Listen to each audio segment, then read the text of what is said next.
लोकमाध्यम news, जनजागृती साध्यम, हक्काचे लोकमाध्यम.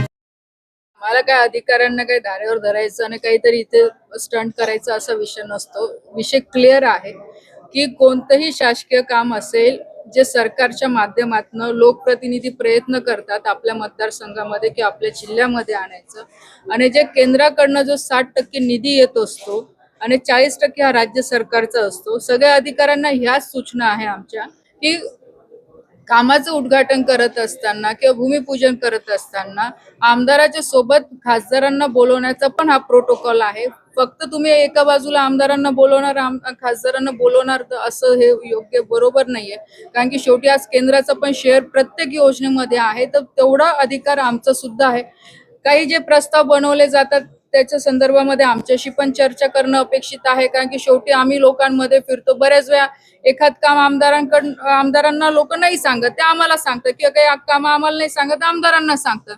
तर दोघांशी चर्चा करूनच प्रोजेक्टची व्हायबिलिटी रिपोर्ट बनवला पाहिजे किंवा ते सँक्शन केले गेले पाहिजे, की जेणेकरून दोघांचं ताळमेळ इथे राखून काम केलं जाईल.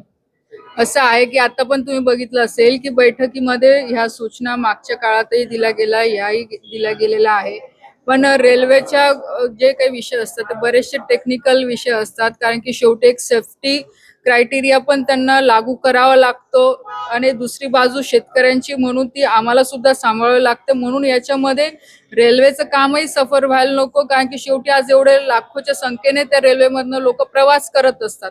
म्हणून सेफ्टी सुद्धा हा महत्वाचा विषय आहे. पण दुसऱ्या बाजूने जर बघायला गेलं, आमचं रेल्वेला वारंवार एवढंच सांगणं असतं, प्रोजेक्टला आमचा कोणता विरोध नसता, पण प्रोजेक्ट करत असताना शेतकऱ्यांचं पण हित लक्षात घेतलं पाहिजे. त्याला कुठेही म्हणजे आपण म्हणू शकतो की इनकन्व्हिनियंट व्हायला नको. त्याच्या शेतापर्यंत जायला त्याला रस्ता मिळाला पाहिजे, त्याचा माल वाहतूक करायला त्याला सोयीचं झालं पाहिजे. अशा पद्धतीने रेल्वेने काम केलं पाहिजे आणि प्रयत्न चालू आहे. कारण की बऱ्याच वेळा रेल्वेचे बाहेरचे ऑफिसर असतात, त्यांना इथलं प्रॅक्टिकल नॉलेज नसतं, त्याच्यामुळे बऱ्याचशा गोष्टी त्यांच्या हातून पण घडतात. पण लोकप्रतिनिधी म्हणून आम्ही प्रयत्न करत असतो की अशा गोष्टी घडायला नको, कारण की शेतकरी सुद्धा हा महत्वाचा आहे. कारण की शेवटी तो जमीन देत असतो आणि त्याची कुठे गैरव्यवस्था होता कामा नये. गांधी तीर्थ, निसर्गाच्या सानिध्यात महात्मा गांधींच्या जीवनावरील जगातील पहिले मल्टीमीडिया म्युझियम. आजच भेट द्या. गांधी तीर्थ, जैन हिल्स, जळगाव.